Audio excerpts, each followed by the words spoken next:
District of Conservation is sponsored by CFACT. To learn more about our sponsor, head over to cfact.org. Thank you so much for listening to the show. Hi everyone, I have returned from SHOT Show, and as promised, I have several interviews from the trade show to deliver here on the podcast this week. For those of you who are new and just joining District of Conservation, I am your host, Gabriella Hoffman, and we welcome each and every one of you to listen. We're getting more listeners, so we're very happy about that here on the show. And there is much to discuss this week and a lot more public policy, State Wildlife Agency news, interviews. But this week we're going to chiefly focus on my interviews with three individuals. Today, I'm going to bring you guys my exclusive interview with former Nevada Attorney General Adam Laxalt, who is running to be the next U.S. Senator from Nevada. We had a pretty interesting conversation. But before you guys listen to his appearance on the show, I encourage you to please follow us on Facebook, Instagram, and Twitter, and make sure you are subscribed and leaving reviews. I see that we have 2 new reviews. They're not currently available for me to view because sometimes that's how Apple is. But thank you for those reviews on Apple Podcasts. And also, if you haven't already, go leave them on Spotify if that is your preferred podcast player. Tomorrow, I'm going to briefly touch upon my speech at Florida State University and how you can tune in virtually if you're unable to come to Florida because the United States is super vast. I've had many people ask me to record remarks, and I finally configured my new GoPro and how to sync it to StreamYard. So there will be a live broadcast, and I'll talk all about it tomorrow. On Wednesday, you'll hear my conversation with former Interior Secretary Ryan Zinke. And then on Friday, Governor Kristi Noem's episode will air. It was great to speak with her, and we'll talk more about that as they come. But now, my interview with Adam Laxalt. I hope you guys enjoy it. Check it out. Hey everyone, Gabriella here. We're live at SHOT Show, and I'm joined by Adam Laxalt, former Nevada Attorney General running for the U.S. Senate. And you're actually poised potentially to become the Republican nominee. All indications look to be that. But it's great to join you at SHOT Show. Thank you for speaking with me. Thanks so much for having me. It's always, SHOT Show is one of our biggest conferences, and it's great to invite from all over the world and all over our country our incredible folks that are the backbone of our gun industry. And as you know, because you visit here, that this is a big deal for Las Vegas. It's a huge convention.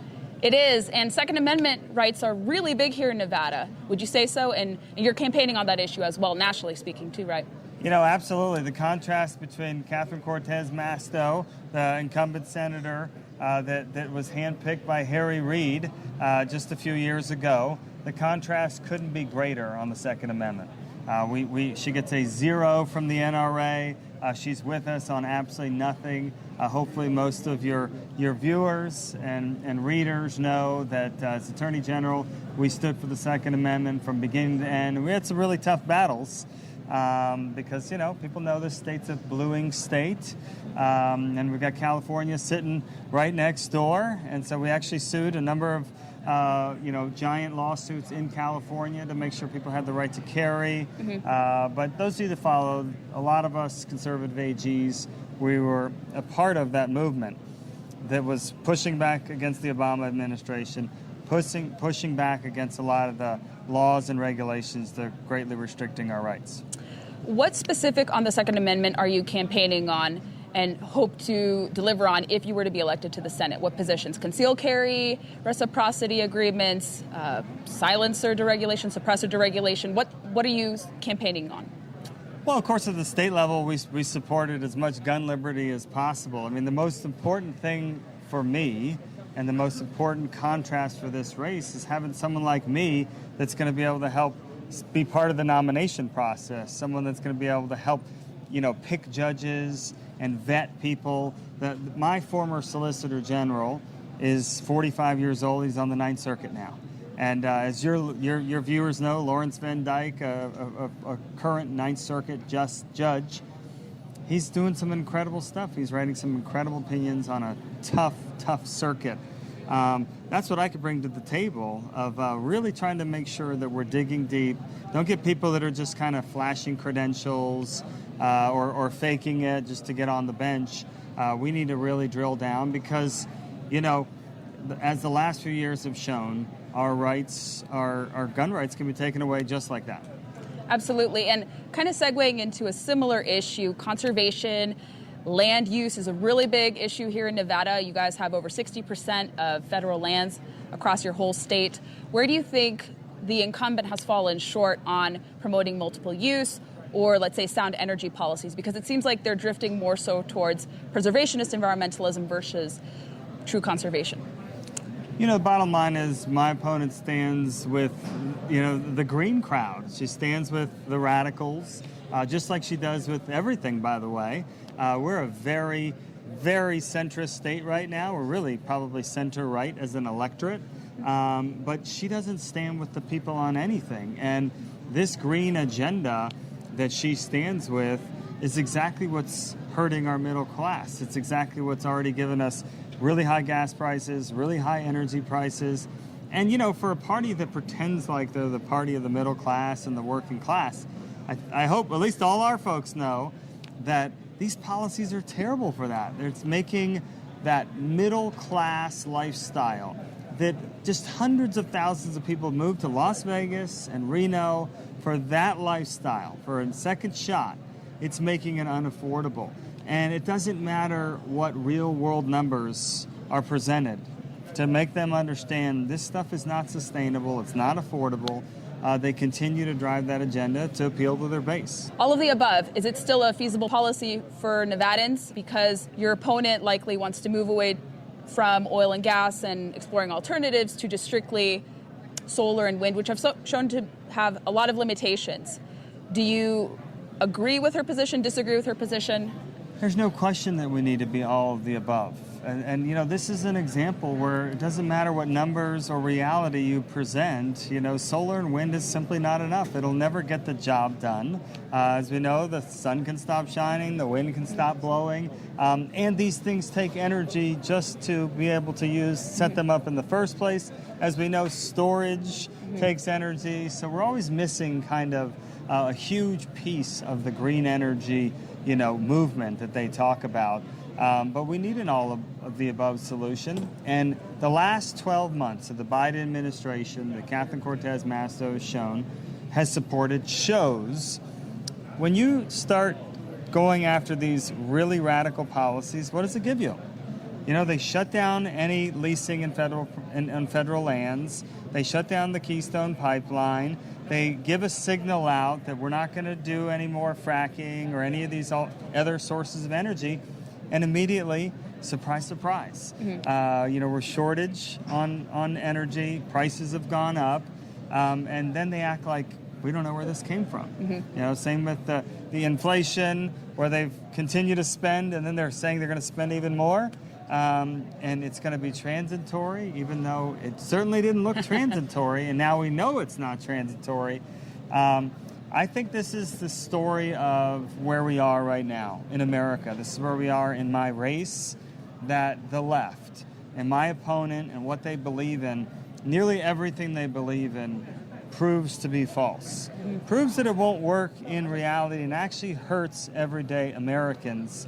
And you would think they'd pivot away from it. You would think the last 12 months would be like, oh my God, maybe we should retrench a little bit. They are so locked in on this. I think they just can't. This is who they are. And Democrats always like to say, this isn't who we are. Whatever that saying is. Well, this is exactly who they are. They're radicals. They have an ideology that is not informed by facts or reality. And I think in my state, I could tell you that having campaigned in an Obama year, and I had never run before, I get a chance to defend our Constitution, defend our liberties. People were really upset that Obama was stepping on everything with executive orders. I remember that feel. And people were very upset with Washington. They were upset with President Obama.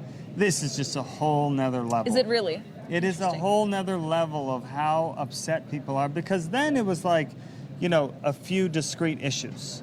Really the stepping on the Constitution and destroying federalism, like that was a big issue. And, all the elites and some of the media, present company excluded, they think our voters don't even understand the Constitution, don't understand federalism. Absolutely they do. They understand how important it is, how it's given us our liberties and freedom. And now they understand all that's under assault, and at the same time their cost of living is going up and cancel culture is being added on, and they can really feel these threats in a much more existential way than even back then. And I just think that, it's fine. People can wait to predict a tsunami all they want. We are in a tsunami right this second. People are ready to send a big message. Similar to the Second Amendment, but separate, are hunting rights. And I know you've advocated a lot for hunting rights. A lot of hunters in Nevada. What are you planning to do if you were to be elected to safeguard those rights? Because some of the Senate Democrats, including your potential opponent, have supported legislation to chip away at it on a whole host of different issues. Or generally speaking, why do you think it's important to safeguard hunting rights in addition to Second Amendment rights?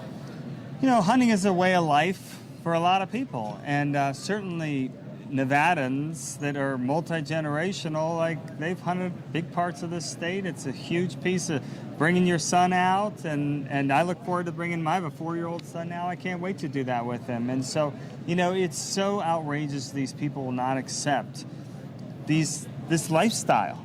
How does it harm the left that people are choosing to go hunting on their weekends instead of sitting at Starbucks and drinking frappuccinos?